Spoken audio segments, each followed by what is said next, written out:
Yep, come on out. So good morning, everybody. Thanks for coming out today. Just by way of introduction, I'm here with the FAA Administrator Brian Bedford. I'm also here with Lisa Ellman, CEO of the Commercial Drone Alliance, and Heather Lee, the COO of AUVSI. We were talking before we came out how excited we are. They said that they've been waiting for years for this announcement. So we're excited about what we're going to announce today. We are going to unleash American drone dominance. So President Trump not long ago introduced an executive order to make sure that the cabinet put this issue on the forefront, to make sure that we lean in to our airspace when it relates to drone technology. And the problem we have is that on the consumer drone market, China controls 90% of this market. And the problem with that is we're turning over our skies to one of our main adversaries. Huge problem, and it's going to happen no longer. Now, the issue hasn't been that America just can't innovate, America can't create, America can't build amazing drone technology. It's that we've had a bureaucracy in place that makes it incredibly difficult for innovators to actually innovate, which is why we're here today. This department, along with the FAA, understands how important unmanned aircraft systems are for the 21st century. It's going to change the way that people and products move throughout our airspace. And again, so you may change the way you get your Amazon package. You may get a Starbucks cup of coffee from a drone. The way you get your products will fundamentally change. But what's even more important than that is the impact that it's going to have on manufacturing, on farming, on energy production, filmmaking, medical delivery. Industry needs this rule to make sure they can use this technology that's going to allow them to do business more efficiently and effectively. And I think it's only right that America lead, because we have led in aviation since the very beginning, from the Wright brothers to Chuck Yeager, Pan Am, TWA, the jet age, all American. We are now going to also lead in the drone space as well.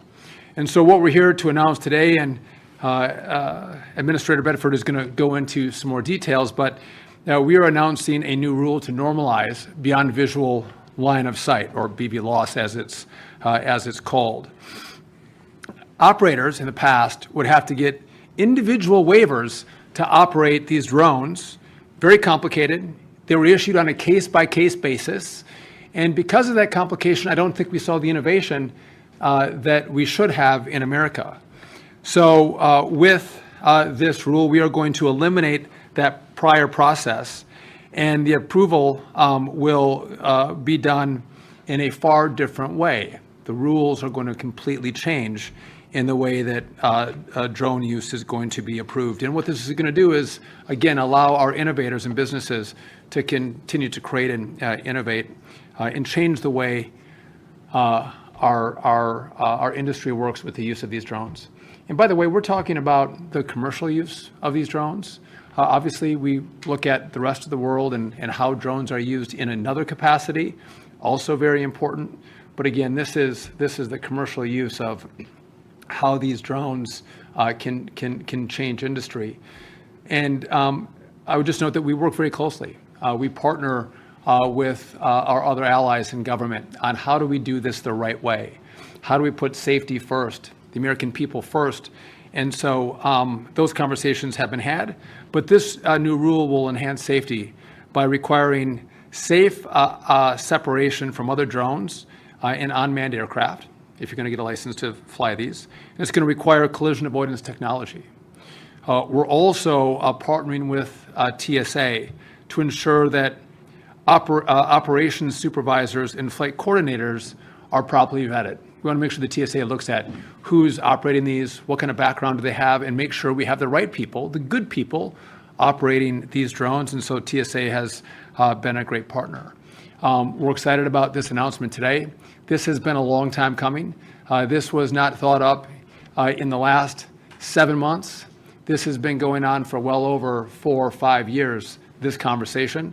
Under this president, we're not afraid to move and move fast, but also move safely. And I just want to end, before I turn it over to Administrator Bedford, I'm grateful for the president's leadership. He has been remarkable in seeing spaces that government has got in the way of innovation in business, and clearing the deck to make sure that we get government out of the way. We still maintain our safety mission, but we allow the creativity of the American spirit to be unleashed. And that's what we're going to do today with the partnership of President Trump with this new rule. With that, I'm going to turn it over to Administrator Bedford. Thank you, Secretary Duffy, and also my thanks to President Trump for his leadership in this. As the Secretary said, this rulemaking has been in process for well over 5 years now. A lot of thought, a lot of critical thinking has gone into the rulemaking process, but the rulemaking's not finished. We have another 60-day sprint for industry-wide comments, which we'll then take into consideration. Also, as the Secretary mentioned, this has been an intergovernment process. We've had our friends both in TSA and Homeland Security participate with us in making sure that we're thinking about all the potential threats as well as the opportunities that go with the deployment of drones. As the Secretary said, this is happening today. We have drones in operation in our skies. It's not as regulated, perhaps, as it should be. It's done on an exception basis, which makes it very, very difficult to manage, and it makes for an uneven playing field as well, which is, frankly, is a headwind for innovation. So finalizing these rules, when the President 2 months ago issued an executive order to bring this to the front of our thinking at FAA, the team at FAA reacted, I think, very professionally, and putting in a lot of late effort to bring this to the rule that we have today. So, again, my thanks to the team at FAA for all of their hard work. Of course, we want to make sure that drones are integrated into the NAS safely. You have a fact sheet that you can take with you that really outlines a lot of the technology that will be involved and the rulemaking that will continue to provide safe separation of manned and unmanned vehicles within the national airspace. So we feel very confident that we've got the rulemaking is anticipating the use of technology like ADS-B that will allow drones to see and avoid manned aircraft in the NAS, and also how we're regulating the operators that we will allow into the NAS through the use of drones. So again, this levels the playing field, brings tremendous innovation capabilities to our U.S. providers, less reliance on potentially the use of foreign products in our national airspace. Again, thrilled to be here today to share and answer questions with you on the BV loss.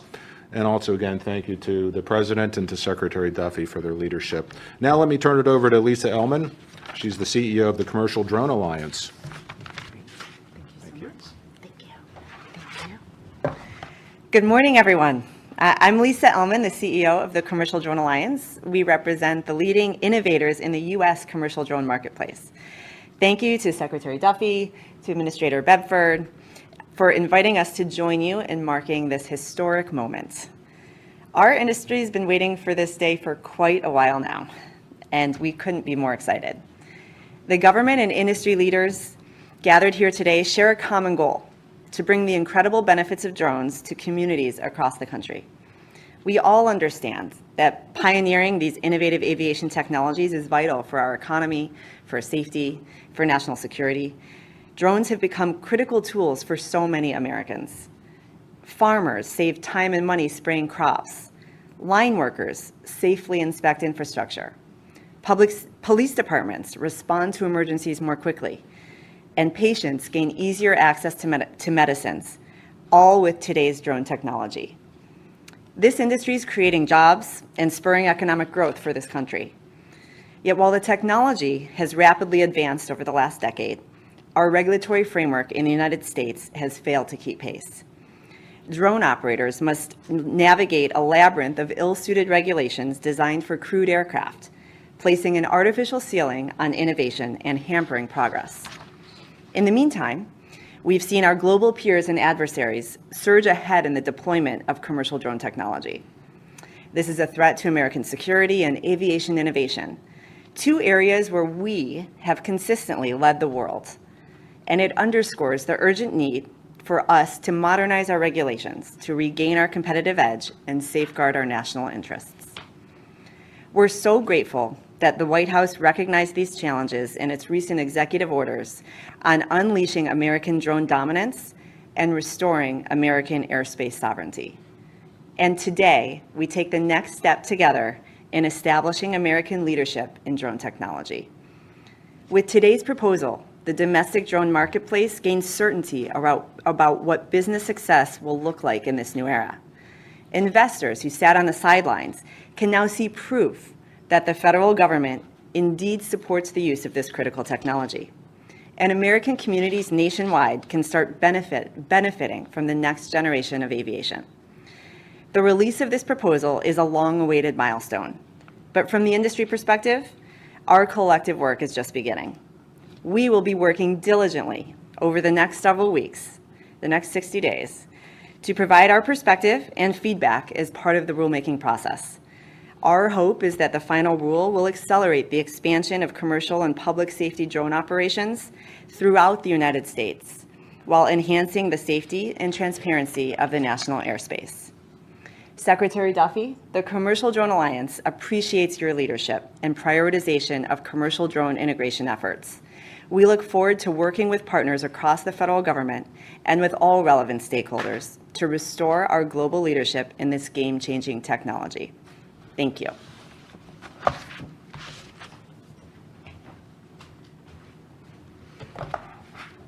Good morning. Thank you to the Department of Transportation, FAA, TSA, and the White House for your leadership in delivering today's long-awaited draft rule and the broader effort to unleash American drone dominance. My name is Heather Lee, and on behalf of AUVSI, I want to commend Secretary Sean Duffy, FAA Administrator Brian Bedford, FAA Deputy Administrator Chris Rocheleau, and Acting TSA Administrator Ha McNeil for their decisive work to advance this process. Their focused leadership and grit has been essential in moving this rule forward. Our President and CEO, President Michael Robbins, regrettably couldn't be here today as he is currently serving our nation on Navy Reserve duty, but he joins me in applauding this major step forward for our industry and for American global leadership. This is a breathtaking moment. For too long, the United States has lacked a clear, scalable, regulatory path for advanced drone operations. Today's draft rule begins to change that, showcasing the way forward to unlock the safe integration of drones into the national airspace that enhance public safety, transform commercial services, and create high-quality jobs. With this action, the U.S. is taking a meaningful step to reassert global leadership in advanced aviation. With timely finalization as set forth by both Congress in the FAA Reauthorization Act of 2024 and President Trump's Unleashing American Drone Dominance Executive Order, this rule will enable scaling of critical applications like infrastructure inspection, emergency response, precision agriculture, and beyond, advancing public benefit and safety and generating billions in positive economic impact. To help illustrate what this rule makes possible, our member company, Skydio, is conducting an indoor drone flight demonstration today here at DOT, followed by a remote operation flight of a drone on the other side of the country in San Francisco. These flights embody the very concept of beyond visual line of sight and show how policy directly enables innovation and advances safety. Following the good work that we and many of our members did during the BVLOS ARC, AUVSI and the drone industry looks forward to reviewing the draft in full and submitting substantive industry feedback in the weeks ahead. We stand ready to support the next steps in the effort to finalize the Part 108 rule. Today signals a powerful commitment to safety, innovation, and American drone dominance. Let's continue this moment. Thank you. Thank you, Heather. So before I take your questions, just want to make a quick point here. So often, technology evolves in government, rules and regulations don't evolve with it. And what you're seeing today is government coming up to speed with the evolution of this technology. And if we don't do that, there is no reason why we fall behind but for the fact that government can't respond in a timely fashion. Our industry can, we need our government to as well. I want to be clear, for us, the backdrop of this is always safety, making sure our communities and our people are safe as the opportunity for drone technology evolves and is deployed. I couldn't stand here and talk about drones in the airspace without talking about air traffic control, how important the modernization effort that's underway right now is to making sure that drones can be deployed, eVTOLs can be deployed. I want to thank the Congress and the President for the $12.5 billion down payment they gave us to start this process. The total we need is $31.5 billion, but we can start the process. What we are doing, Brian and I have had a lot of conversations. We believe setting this up right is going to save us months and years in the back end. And so we are going through that process now, thinking through how we deploy, how we contract, how we engage with the private sector to make sure this is done at the speed of President Trump, the speed of the private sector, and do it with the safety and the reputation of safety from the FAA. And so that is coming along very well. But again, all of this works together. It all flows together. Making sure these are deployed safely also relies on us re-envisioning all the other uses we're going to have in the NAS. So with that, we're happy to take any questions you may have for us. Yeah. Sam Gonzalez, Politico. Thanks for doing this. It mentions in the fact sheet certain aircraft could weigh up to 1,320 pounds. What's the certain aircraft part of this? Is that all drones or? Simply trying to specify that there is a cap in terms of the total weight of both the aircraft and the payload. Some aircraft will obviously not hit that limit, but that is the upper end of the limit that can be certified under this rule. What's the current limit under the exemption process? Is it the same thing or is it higher? It's just ad hoc. So there's obviously 7 different drone testing facilities around the country right now. I think we've added 2 more under FAA reauthorization that we're currently evaluating. But right now, it's a very ad hoc process. Hi, Allie Versprell from Bloomberg. Also in the fact sheet, you talk about the drones being able to meet certain industry consensus standards rather than having to go through sort of the normal certification process. Are those standards, have they been set yet, or how soon? If not, how soon do you think they would? So the standards are expressed in the rule itself, so that'll be transparent soon. But again, the idea is to level the playing field here. So rather than policy by exemption, the policy is the policy, and the industry will be able to innovate with certainty versus the uncertain process we have today. Lauren Shank, Fox Business. I had a question on setting up a nuclear reactor on the moon. What challenges do you and the experts anticipate with that, and how critical is that we beat China in winning the second space race? I didn't think the moon was going to come up today. I wasn't prepared for that. You are the acting NASA administrator. And it didn't come from Politico, so that's wonderful. Listen, so this is not a new concept. This has been discussed under Trump 1, under Biden. But we are in the race. We're in a race to the moon, in a race with China to the moon. And to have a base on the moon, we need energy. And some of the key locations on the moon, we're going to get solar power. But this fission technology is critically important. And so we've spent hundreds of millions of dollars studying, can we do it? We are now going to move beyond studying, and we have given direction to go, let's start to deploy our technology to move to actually make this a reality. And I think the stat we have is it's a 100 kilowatt output.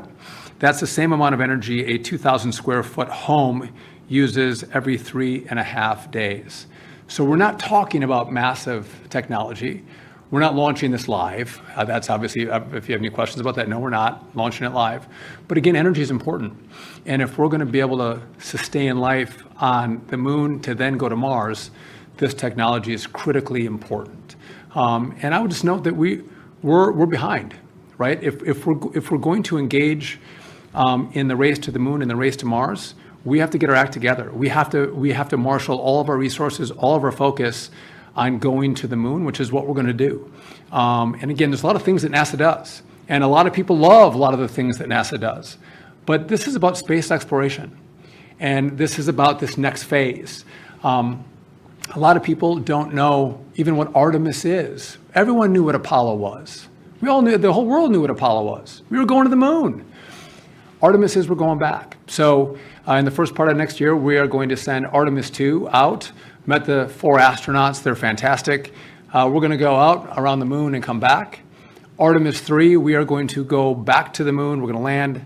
The longest time we've spent in the past was 3 days. We're gonna stay for 6 days. And then after that, we're able to start shipping our assets to the moon unmanned. And we'll have those assets there as our astronauts arrive and are able to build a base. But this is critically important. There's a certain part of the moon that everyone knows is the best. We have ice there, we have sunlight there. We want to get there first and claim that for America. And to do this is, this part of the fission technology is critically important to sustain life, because solar won't do it, but it's just a lower amount of that fission technology that's going to allow human life to sustain. Do you have a follow-up? I had a separate question too. So as far as AI and airline pricing, do you have any concerns about Delta and other airlines using AI to set pricing? And have they explained to you at all exactly how they're using it? So do I have a concern broadly about AI pricing? Yes, I do. Let's sell prices on seats for what they should go for. But to try to individualize pricing on seats based on how much you make or don't make or who you are, I can guarantee you that we will investigate if anyone does that. Now, the question was about Delta. Delta has clarified that they are not going to do that. I'll take them at face value in their clarification. But we would engage very strongly if any company tries to use AI to individually price their seating. Secretary Duffy, it's Pete Montino with CNN. I want to ask you about, what would you say to somebody who says the airspace is already so crowded? We've seen the midair over the Potomac River. We have seen near misses over and over again. There was a drone strike with a wildfire airplane in California during the wildfires last year. So what would you say to somebody who says that this only introduces more things into the airspace when the warning signs are already there?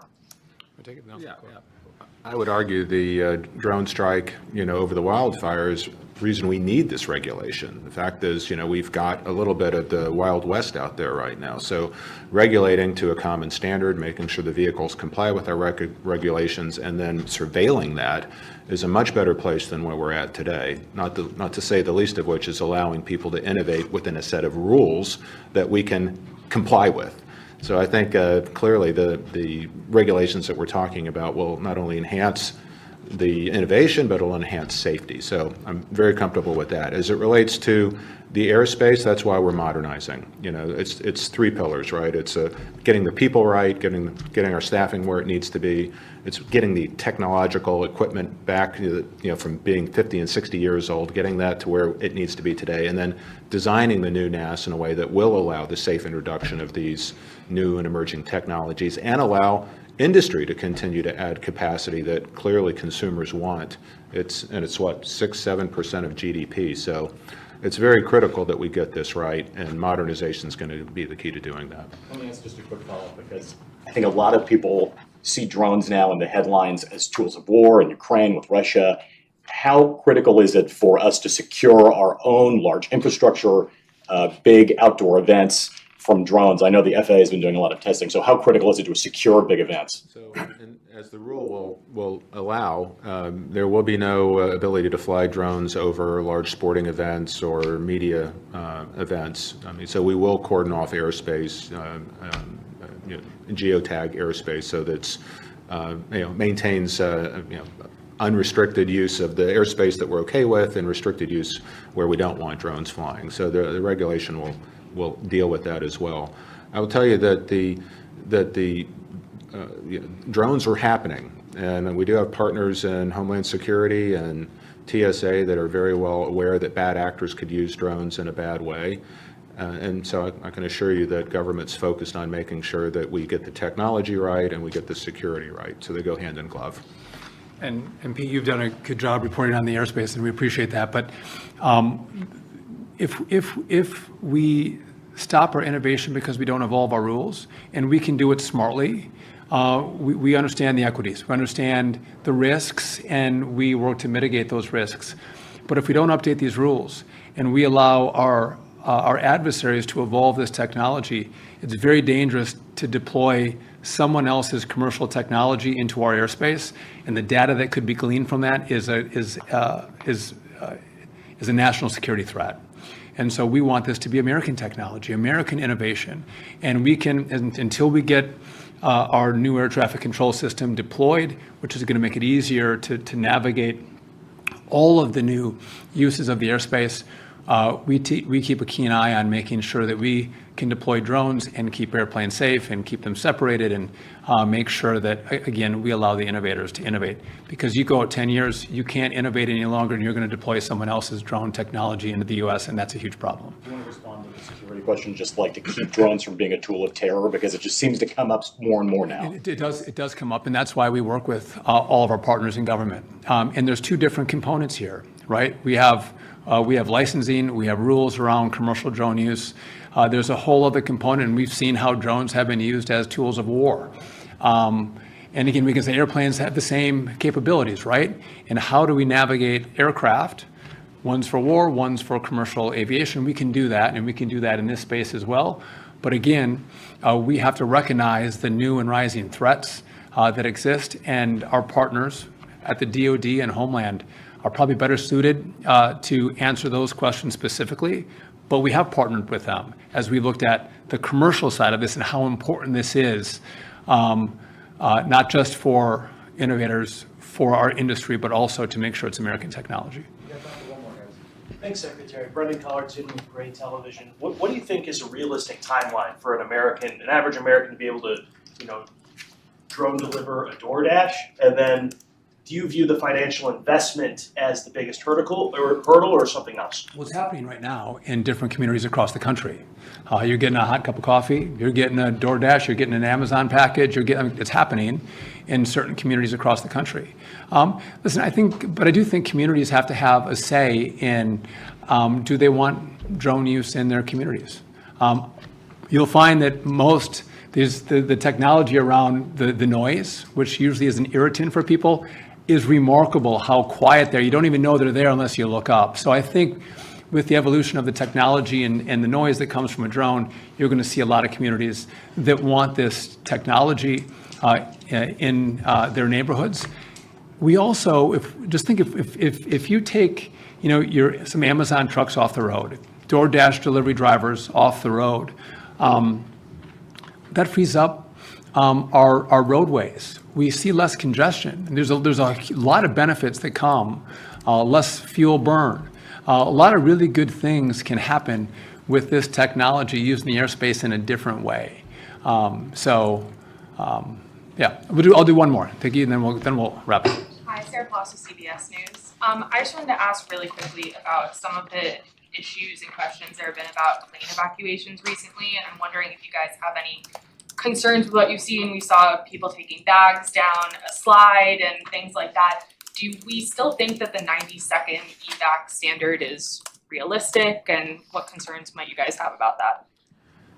Well, first, we're very happy that there were no injuries or any adverse outcomes for the brake fire with the American Airlines aircraft. So I will say we were all disappointed that many of the passengers on board did not respond to the flight attendant's request to evacuate timely.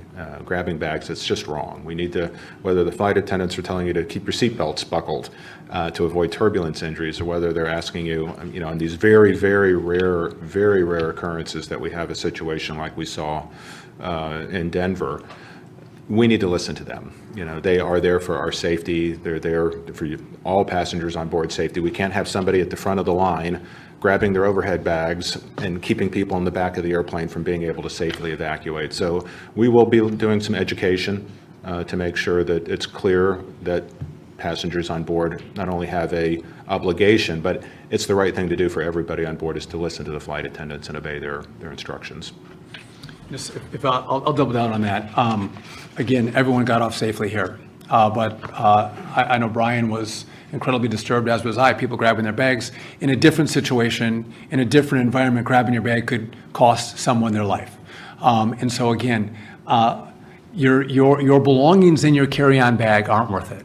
Leave it, get off the plane, and make sure everyone behind you can get off as well. Critically important. But also on the seatbelt front, again, maybe I'm a nerd. I don't think so. But unless I get up to go to the bathroom, I keep my seatbelt buckle when I fly, because you never know what's going to happen. And by the way, they're comfortable. I don't even know what happened on. I think we just have to double down on safety rules on our aircraft and make sure people pay attention. And again, you never know what could come. And again, you're responsible for your safety. Those flying with you, whether they're kids, but also everyone who might line up behind you. So again, leave your bags behind, keep your seatbelt buckled, and let's all fly safely. But the rules are in place for a reason. And again, I think we should all make sure that we follow them, because the consequence could be much different than the American airline will fire. So with that, listen, thank you all for coming out. We appreciate it. And we're still morning, so all have a good morning. Thank you.